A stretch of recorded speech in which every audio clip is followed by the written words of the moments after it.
Iltqajna biex nagħmlu rendi kont tas-sitwazzjoni dwar il-COVID u Malta. Il-bieraħ kellna total ta' 4 persuni issa li fiequ u allura it-total ta' dawk li fiequ huwa ta' 469. Kellna persuna ta' età bejn 20 u 29 sena, 30 u 39 sena kellna żewġ persuni u persuna oħra bejn 70 u 79 sena. Minn dawn kien wieħed mill-li ħarġu r-riżultati tal-bieraħ u t-tlieta l-oħra mir-riżultati tal-ġurnata ta' qabel. Minn 1560 tests li għamilna l-bieraħ ħareġ każ wieħed li huwa pożittiv u allura total issa għandna meta żżid dawk il-15 tal-ġurnata ta' qabel huwa ta' 600 każ. Dan ħarġu minn total ta' 57,784. U allura it-total ta' każijiet li huwa attivi huwa ta' 125. Nagħti rendi kont ta' dawn is-16 il-każ li propju kellna dawn il-jumejn. Kellna 5 minnhom li kellhom is-sintomi. Kellna mara Maltija ta' 85 sena li din fit-18 ta' Mejju kellha sola u qtuħ ta' nifs, din ġiet l-isptar minħabba dawn is-sintomi u ddaħlet l-isptar u ngħidu wkoll li din mara għandha mart kroniku però tinsab fi qagħda stabbli. Mara Maltija ta' 70 sena li din fit-19 ta' Mejju kellha sintomi ta' uġigħ ta' ras u għejja, din taħdem mid-dar u għamlet it-test u ħarġet pożittiva. Mara oħra Maltija ta' 56 sena li fi 17 ta' Mejju kellha sintomi bi griżmejja juġawa u uġigħ ta' ras u wkoll ħarġet pożittiva u qegħdin nagħmlu contact tracing tal-familja tagħha. Għandna tfajla ta' 27 sena Maltija Matejx Għawdex li fis-16 ta' Mejju kellha uġigħ ta' ras għamlet it-test u hemmhekk ħarġet pożittiva. Din il-marra ma kienx qiegħda tmur xogħol dal-aħħar. Raġel Malti ta' 23 sena li fit-18 ta' Mejju kellu sintomi ta' uġigħ fil-griżmejn, ejja u diarrea, dan ukoll jaħdem Għawdex u dan ħareġ pożittiv. U bħalissa qed nagħmlu l-contact tracing fuq il-post tax-xogħol tiegħu. Kellna wkoll bħalma tafu aħna meta jkollna l-każijiet nagħmlu l-contact tracing, ġifier naraw min kienu dawk in-nies li kienu f'kuntatt magħhom. U propju fuq dawn il-jumejn sibna 7 każijiet oħra li ħarġu li kellhom kuntatti ma' każijiet oħra li konna diġà nafu bihom. Għanna żewġ tirġiel, wieħed ta' 59 sena u ieħor ta' 38 sena, li dawn ma kellhom l-ebda sintomi, però kellhom kuntatt ma' każ ieħor u dawn għamilnielhom it-testijiet u propju ħarġu pożittivi. Allura dan kien cluster, issa jiġi cluster ta' 4 persuni. Għanna raġel Malti ta' 45 sena li dan jaħdem l-Isptar Mater Dei però mhux healthcare worker, kellu kuntatt ma' persuna oħra li kien pożittiv u dan kien qiegħed ukoll qegħdin nagħmlulu l-assessment tagħna ma kellu l-ebda sintomi però ħareġ mit-test li huwa pożittiv. Raġel Malti ta' 72 sena li dan il-persuna kellu d-deni fit-19 ta' Mejju, dan kien ukoll kuntatt ta' persuna oħra li dan huwa persuna li propju kien qiegħed fl-isptar Caring Grek u kellu kuntatt fl-istess sala ma' persuni oħrajn li kienu diġà pożittivi. U dan issa qiegħed propju wkoll fl-isolation ward u allura hemmhekk aħna qegħdin inkomplu bil-contact tracing.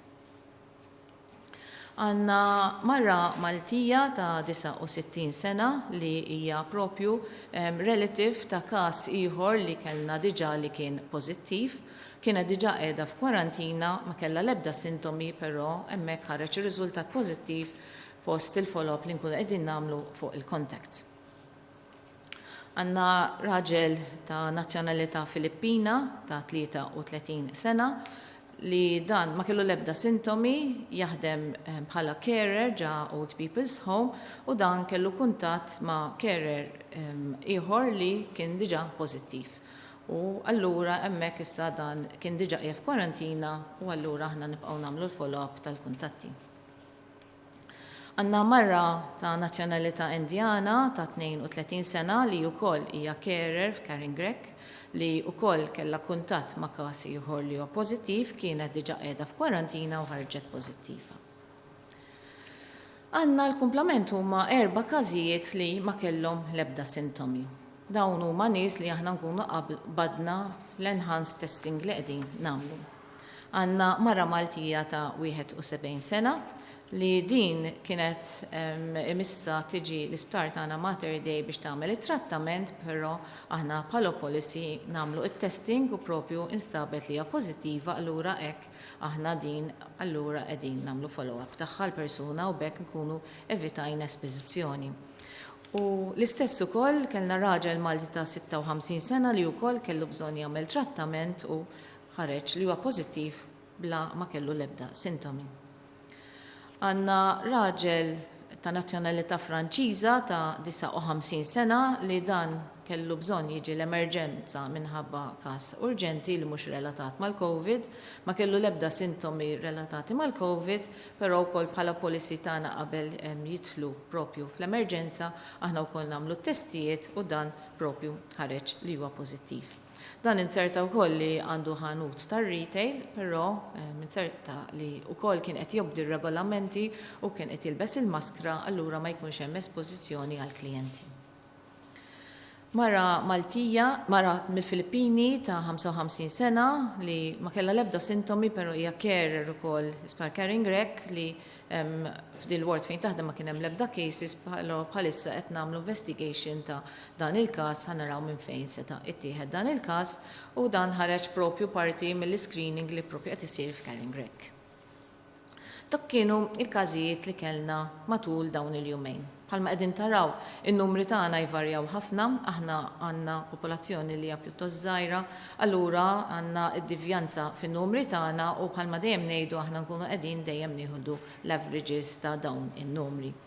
Is-sitwazzjoni fuq is-sodot ukoll hija li għandna 8 pazjenti li qegħdin boffa, 6 qegħdin is-St. Thomas, Mater Dei għandna 6, għandna l-ħadd li qiegħed fl-ITU bħalissa għandna 5 f'Caring Grek. U l-komplement kollha qegħdin propju id-dar. Bħalma rajtu wkoll f'din il-numru l-każijiet li kellna numru każijiet ukoll li kienu carers u numru ta' nies u staff li jaħdmu propju qrib fil-healthcare system. U propju dan nafu għaliex inti jista' jkollok espożizzjoni għal dawn il-persuni kemm meta jkunu fuq xogħol imma iktar u iktar il dawn ikunu propju fil-komunità.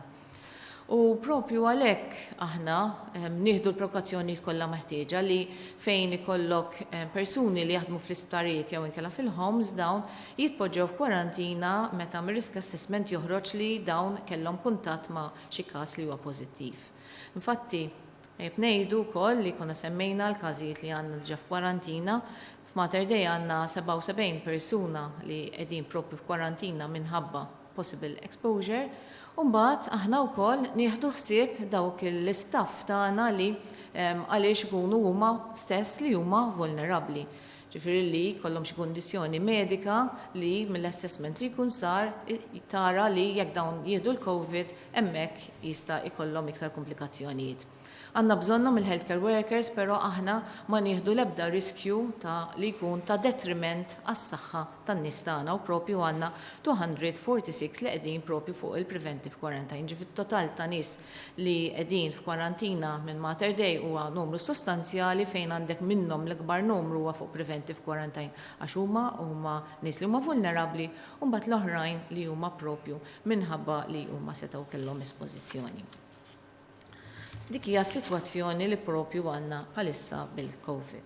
U anke propju illum li aħna bdejna bil-tieni fażi ta' rilaxx ta' ċertu miżuri aħna qegħdin nibqgħu nsaħħu l-testjar tagħna bħalma taraw in-numru ta' testijiet li qegħdin nagħmlu dejjem qiegħed jiżdied għaliex aħna rridu nkunu żgur li nkunu nafu eżatti x'inhija s-sitwazzjoni fil-popolazzjoni tagħna fejn qegħdin naraw li għandna numru minnhom li jkollhom sintomi, però għandna numru li huwa kbir li huma bla ebda sintomi. Dak huwa importanti għalina li nkunu nafuh, imma wkoll li aħna importanti li bħalissa nkomplu nżidu iktar sorveljanza għaliex waqt li inti tirrilaxxa ċertu miżuri, allura ħajkollok iktar nies li ħebdew joħorġu. Hemmhekk importanti li kull każ li tista' ssib, importanti li inti tagħmel kontrolli ta' saħħa pubblika ta' iżolazzjoni u anke l-contact tracing. U dejjem infakkar ukoll li kull min ħajibda jutilizza dawn il-servizzi ta' rilaxx issa li propju bdew millum, importanti li kulħadd isegwi l-mezzi ta' mitigazzjoni li għamilna aħna. Għaliex dan huwa importanti għaliex hekk aħna tkun tista' tibqa' miexi u ma jirriżultax f'sitwazzjonijiet fejn jistgħu jibdew jiżdiedu l-każijiet. Importanti nsegwu dal-miżuri u aħna bil-mod il-mod nkun nistgħu immorru għal dak in-normali l-ġdid li ma nistawx bħalissa mmorru għal kif kien qabel, però rridu nifhmu li dawn kollu qed isir biex nipproteġu propju lil xulxin. The number of recovered cases that we had over these 2 days is 4, so the total number of cases is 469. We had on Wednesday 15 positive cases out of 1,358 tests, and yesterday we had 1 positive case out of 1,560 tests. So the total positive cases is of 600. The total tests we have done from the beginning is a high number, which is of 57,784, and the active cases is 125.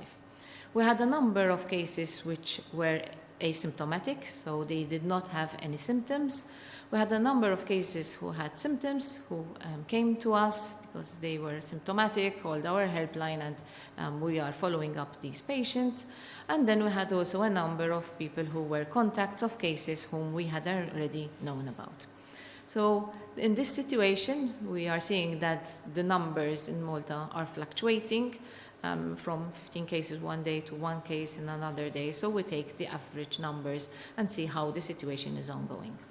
With the relaxation of certain measures in this phase 2 of our relaxation, we need to ensure that everyone will continue to take the mitigation measures, because this will reduce the risk in using these facilities and attending to these retail outlets and also restaurants and also hairdressers, beauticians, nail technicians, and the ones which we have relaxed as from today.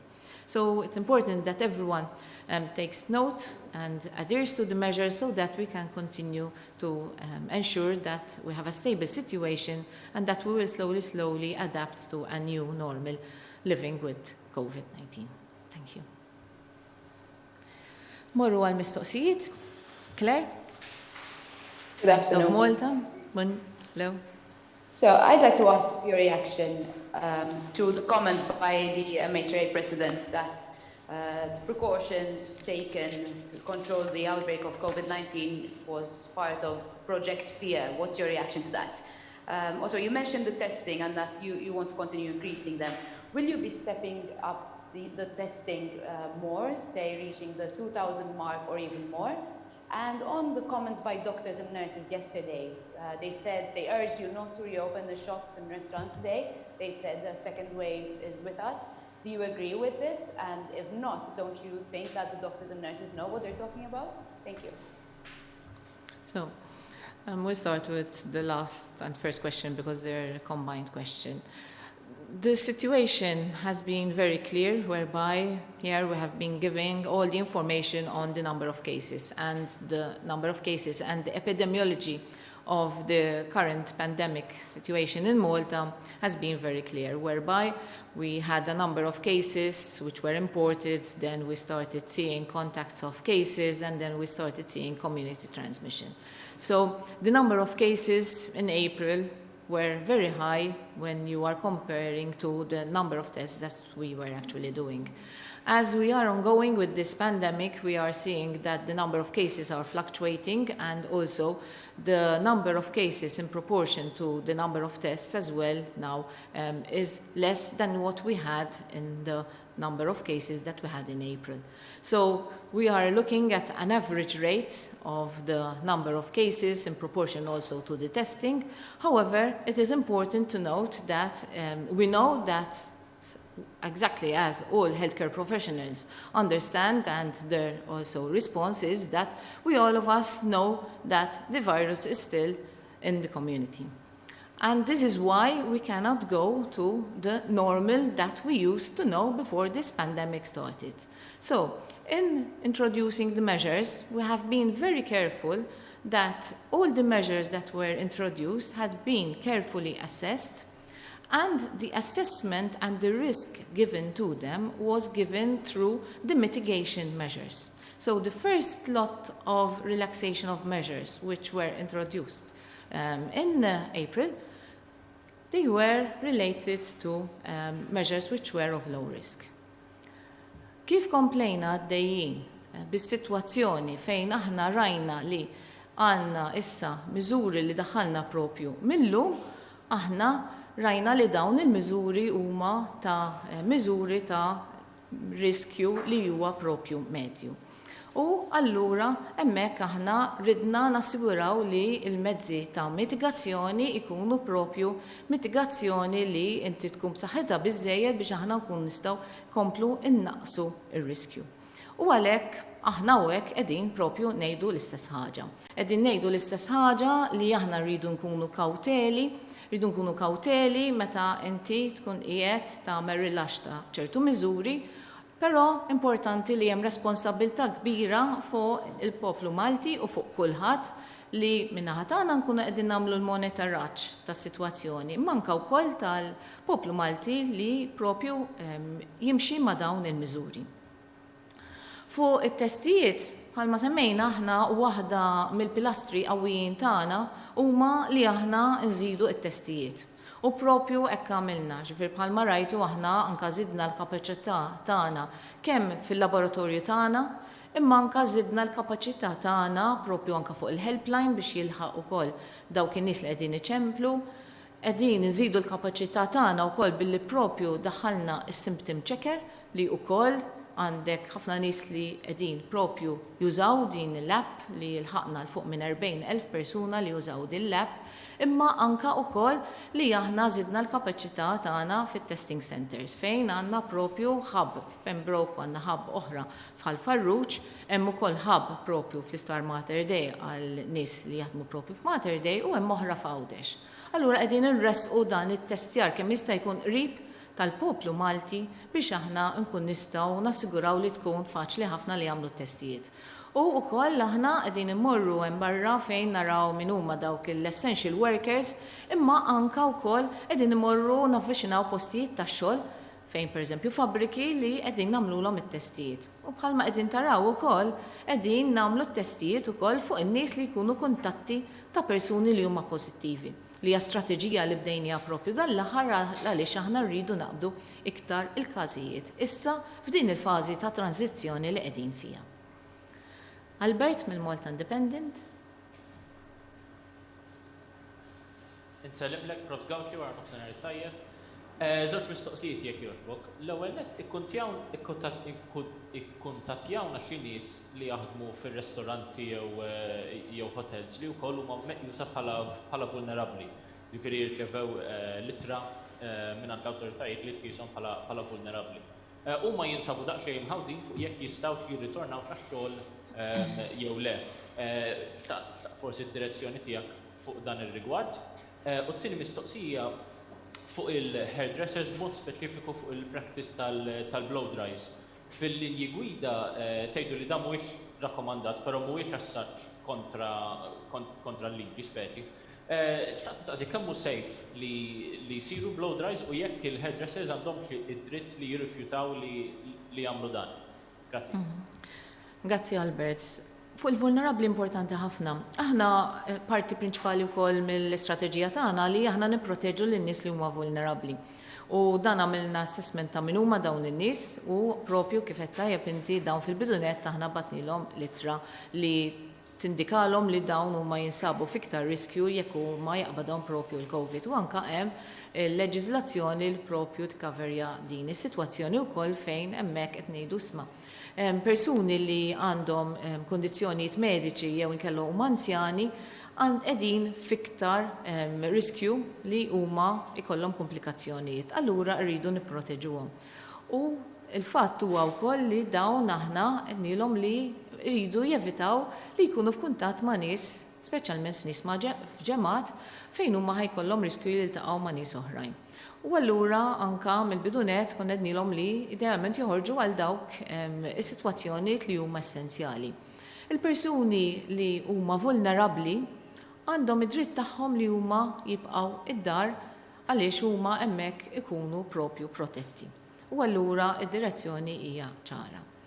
Fuq ukoll il-hairdressers dan qiegħda bħalissa għaddejja riċerka għaliex l-evidenza mhijiex daqshekk ċara fuq is-sitwazzjoni ta' kemm jiżdied ir-riskju meta inti tkun qiegħed tagħmel blow dry.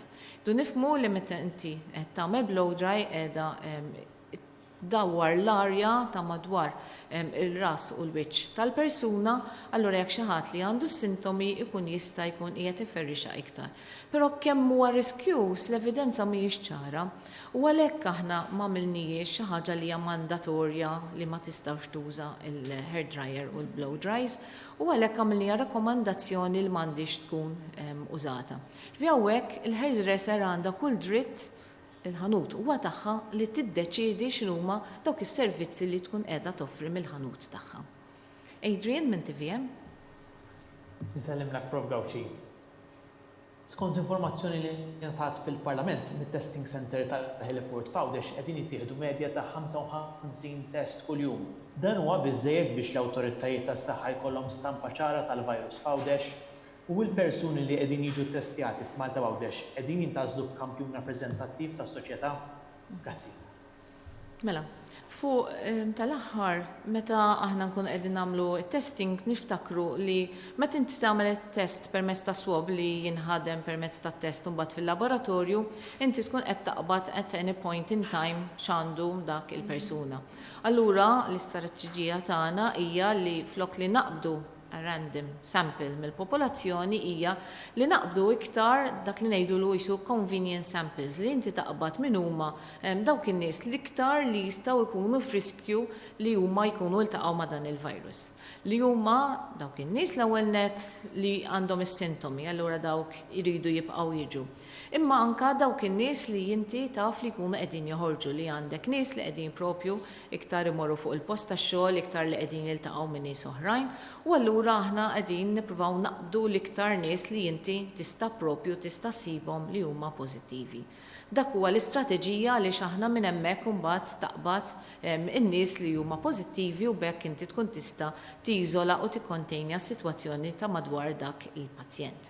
Fuq Għawdex aħna bħal Malta l-istess qegħdin inkomplu nsaħħu t-testing tagħna għaliex hemmhekk ukoll aħna nafu li l-virus simili bħal Malta hemmhekk ikollok il-virus li jkun għaddej fil-komunità u allura hemmhekk it-testing tagħna qegħdin inkomplu nsaħħuh. U propju għalhekk li għamilna il-ħabb aħna propju f'Għawdex fejn fil-bidu aħna konna nagħmlu t-testijiet propju mill-Isptar Ġenerali ta' Għawdex, però ħassejna li biex inkomplu nsaħħu dan l-testjar propju kellna bżonn dan il-ħabb. U hemmhekk nies li huma dedikati li propju qegħdin ukoll ikomplu jżidu n-numru ta' testijiet li qegħdin isiru minn Għawdex ukoll.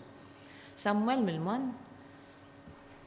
Nsellimlek, Professur Gawċi, ma nafx possibbli tidentifika il-każ li nistab daw l-aħħar 24 sija u d-dettalji tiegħu. U t-tieni net, kif qed sew inti llum konna rilax fil-miżuri jibdew jieħdlu fis-seħħ, hemm forsi mid-diskussjonijiet li kellek mal-Awtorità Maltija tat-Turiżmu. Sodisfatta bil-miżuri li qed jieħdu r-restoranti u forsi kif qed isegwuhom?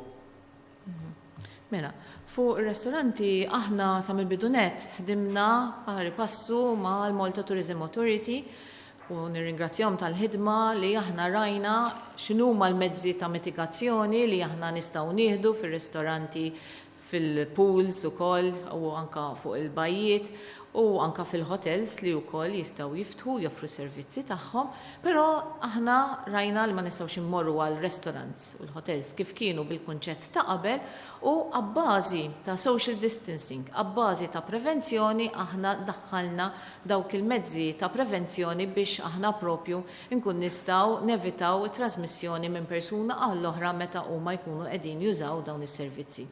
Ġifieri ħidma li saret tajba ħafna li inti tara x'inhuma l-rikjesti u li bbażati fuq evidenza xjentifika ta' saħħa pubblika u anka propju kif jistgħu dawn l-istabbilimenti jkunu qegħdin jaħdmu. Propju anka mill-MTA għaddejjin b'ispezzjonijiet biex propju anka jiċċekkjaw li huma dawk ir-restoranti li huma propju kellhom dawn il-postijiet li huma propju ħadu dawn il-miżuri u anka qegħdin jingħataw ċertifikazzjoni biex propju anka n-nies li ħajibdew jużaw dawn il-postijiet ikunu huma wkoll jafu li hemmhekk huma qegħdin propju jużaw dawn il-mezzi ta' mitigazzjoni. Barra minn hekk ukoll għandna l-ispetturi tagħna, l-Environmental Health Officers li dawn ukoll ħarra parti minn xogħolhom ukoll li jassiguraw li anka il-food safety hija importanti wkoll ikunu qegħdin huma wkoll iduru ħalli aħna naraw li dawn il-miżuri ta' prekawzjoni jkunu qegħdin jittieħdu. Beppe minn Newsbook. Professur, għandi żewġ mistoqsijiet jekk jogħġbok. L-ewwel waħda hija dwar it-teħid tat-temperatura f'diversi stabbilimenti u anke qabel titla' fuq il-Go Channel. Minħabba li hawn każijiet bla sintomi u ftit huma dawk li jkunu bid-deni, ma taħsibx li dan it-test tat-temperatura ġie irrelevanti sar obsolit? Għandi mistaqsija wkoll dwar is-sitwazzjoni tal-katamaran, peress li Malta bqajna ta' bil-fors nimportaw mill-Italja. Fil-bidu tal-pandemija kont speċifikajt xi restrizzjoni tas-sewwieqa tat-trailers u tat-trakkijiet li jiġu. Veru li hemm barranin li qed jidħlu Malta b'dan il-mod jekk kienu possibbli tagħtina aġġornament dwar dawn il-miżuri u jekk hemm xi rilax f'dan is-sens. Fuq il-testjar ta' Deni, sa' mill-bidunet konna qed ngħidu wkoll anke meta daħħalnihom fil-bidunet fl-ajruporti li dan kienet miżura waħda fost diversi miżuri li inti ddaħħal. Nafu li anke bħalma rajta tul dawn is-600 każ li dorna ftit minnhom kellhom id-Deni, però aħna kwalinkwa ħaġa li nistgħu nagħmlu biex aħna innaqsu iċ-ċans li jkollok persuna li għandhom is-sintomi jidħol f'postijiet fejn hemm ħafna nies dejjem irridu nibqgħu noħduh. U allura din hija miżura addizzjonali. Jekk tinserta jkollok li taqbad persuna li għandu d-Deni, hemmhekk huwa tajjeb għax int evitajt każ wieħed li jista' jitrasmetti lil ħaddieħor. U din anka l-obbligu fejn għandu jittieħed id-Deni hija biss f'sitwazzjonijiet fejn għandek numru ta' nies, bħal pereżempju fejn inti semmejt tajjeb inti il-Go Channel għax nafu li għandek numru ta' nies li jistgħu kollu warrodott għaliex ma jistax ikun bis-sitwazzjoni kif kien qabel u anka pereżempju jekk ħajkollok nies li ħajkunu qegħdin diħlin ġa shopping mall, avolja hemm ir-restrizzjonijiet anka ta' kemm jistgħu jidħlu fil-mall bħala total u anka ta' kull ħanut kemm jista' jdaħħal, din hija miżura addizzjonali fejn inti tista' tibqa' tkompli tippreveni bl-aqwa mezzi li jista' jkollok.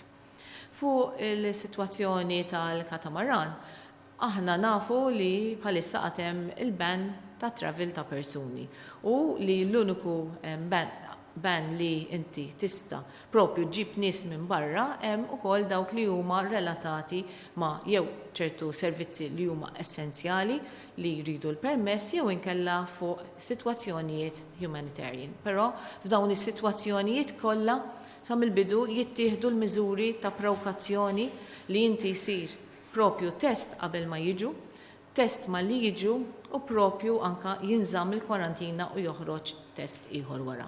Din daħalnija miżura propju minn din il-ġimgħa għaliex issa aħna rridu nkomplu nsaħħu l-testjar tagħna u nkomplu nsaħħu u nikkontenjaw is-sitwazzjoni anka f'dan il-mument ta' tranzizzjoni. Kien minn nett? Nsellimlek Profs Gawċi, żewġ affarijiet żgħar qabel nistaqsik żewġ mistoqsijiet. Forsi tista' tagħtina kondizzjoni tal-anzjan ta' 97 sena li ħabbart ftit tal-jemilu u kollega ieħor ġurnalist saqsa dettalji tal-każ wieħed li ħareġ illum ma nafx tista' xittihomna. Biex ngħaddi għall-mistoqsijiet, itħabbar li mit-tnejn li ġej se jibdew żjarat fid-djar tal-anzjani. L-awtoritajiet tas-saħħa qed jaċċettaw dan u t-tieni mistoqsija fi Franza inħoloq grupp fuq Facebook li fihem aktar minn 500 ruħ, fihem biss persuni li jfiequ mill-COVID-19. Ħafna minnhom qed jiktbu li għandhom diversi after effects posthom fil-heartbeat tagħhom. Hawn Malta qed isir xi studju fuq l-effett ta' wara l-coronavirus li qed ikollhom pazjenti li issa fiequ. Mela. Fuq id-dettalji tal-każ tal-persuna li kellna llum kien propju f'wieħed minn dawn il-każijiet li tajt għaliex jiena hawnhekk tajt rendikont tal-każijiet kollha li kellna li kien wieħed mill-contacts tal-cases. Allura jiena qatt il-każijiet kollha li kellna dawk tal-erba' u dawk li kellna propju l-biera. U situazzjoni tal-pazjenti li għanna f'Mater Dei, anka inkluż dak il-pazjent li konna semmejna qabel, huma situazzjoni fejn is-sitwazzjoni hija stabbli. Bħalma rajtu wkoll fl-ITU bħalissa m'għandna l-ebda każijiet, però aħna nkomplu nsegwu kull pazjent hemm minnhom li qegħdin f'ward u hemm minnhom li qegħdin fl-Infectious Diseases Unit, però anka dawk li qegħdin id-dar ukoll jibqgħu jiġu segwiti.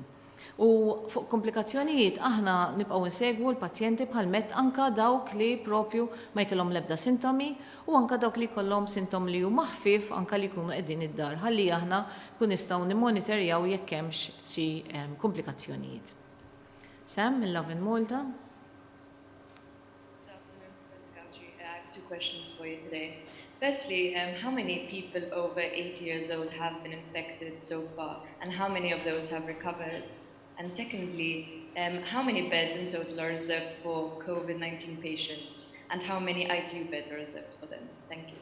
Mela, fuq is-sitwazzjoni dak kemm hemm persuni fuq minn 80 sena nkun nistgħu ngħaddulek l-informazzjoni iktar tard li bħalma kontu qegħdin taraw qed intikom l-etajiet ta' kollha kemm huma, però nistgħu noħdulkom ukoll sitwazzjoni dwar in-numru ta' każijiet li kellna li huma l fuq minn 80 sena. Però jekk tiftakru wkoll il-każijiet li aħna kellna il-maġġor parti tagħhom kienu ta' etajiet li huma żgħar, li huwa propju riżultat milli inti jkollok il-pazjenti li propju għandhom riskju, speċjalment dak li huma anzjani li huma qegħdin fl-istadju ta' vulnerabilità allura qegħdin ikunu propju protetti. Massimo minn Malta Today. Hi, Prof. Gawċi, nixtaqt nsaqsik kemm hemm bħalissa healthcare workers li qegħdin fil-kwarantina. Jekk tistax tikkjarifika li kien hemm xi tnaqqis bejn il-ġurnata l-oħra bejn kemm kien hemm care workers għax jidher li kien hemm tnaqqis sinifikanti dan numru. Thank you. Ħalma tajt il-numri Massimo. Aħna kellna 246 nies healthcare workers li minn Mater Dei qed ninsemmu, minn Mater Dei 246 li kienu f'preventive quarantine. Dawn il-preventive quarantine huwa dak li huwa għaliex huma vulnerabbli. Mbagħad kellna 77 ta' nies li huma propju f'quarantines minħabba contact. Dan in-numru jvarja għaliex rridu niftakru li fil-waqt li dawk tal-preventive quarantine ħajjibqa' pjuttost l-istess sakemm ma jiżdidux xi nies li jkollhom xi mart ġdid, tajjeb? Però n-nies li qegħdin f'quarantine contact ivarja kemm minħabba li jiżdied jekk ikun hemm iktar każijiet li huma kellhom f'kuntatt. Jew inkella anke dawk li mbagħad eventwalment joħorġu wara 14-il ġurnata minn kwarantina. Ġifieri jridu nagħmlu distinzjoni bejn dawk li huma f'preventive quarantine u f'dawk li huma f'quarantine minħabba kuntatt. Claudio mill-Orizzont. Nsellimlek, Prof. Gawci, żewġ mistoqsijiet ma jimpurtax. Tikkonferma li hemm 5 pazjenti bil-COVID isptar Mater Dei u t-tieni waħda jekk baqax isir random testing fiċ-ċentru miftuħ ta' Ħalfar. Grazzi ħafna. Mela, bħalma tajt il-rendikont tal-każijiet li għandna fl-isptar tagħna, għandna f'Mater Dei għandna 6 pazjenti li 4 minnhom qegħdin fl-Infectious Diseases Unit u 2 minnhom qegħdin f'ward oħra u fl-ITU m'hemm l-ebda każijiet.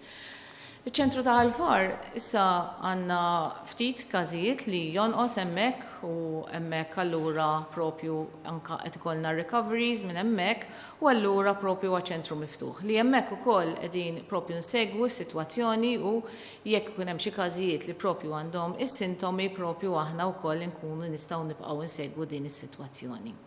Però hemmhekk rajna sitwazzjoni li permezz tal-cohorting aħna rnexxielna sa issa nikkontrollaw is-sitwazzjoni tant li propju kien hemm ir-rilaxx ta' dawn il-persuni li kienu residenti f'dan iċ-ċentru.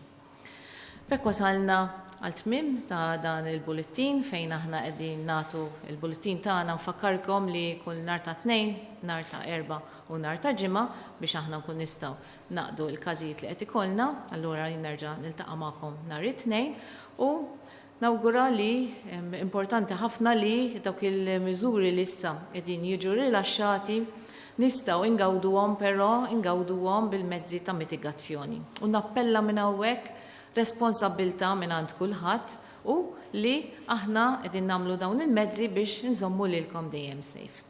X'in nirringrazzja l kulħadd tas-support kollu u ngħid grazzi lil kulħadd. Selmilkom. Innomina persuna li hija ta' support għalik u għajdilha grazzi biċ-ċans li trebbaħa weekend break f'lukanda ewlenija f'pajjiżna. U int tista' tirbaħ voucher ta' €50 għal-ikla. Ibatilna SMS fuq 5061 5012 bl-isem u l-kunjom ta' min tixtieq tinnomina. Għal aktar dettall idħol fuq is-sit one.com.mt. Inizjattiva ta' One bis-sapport ta' Visit Malta.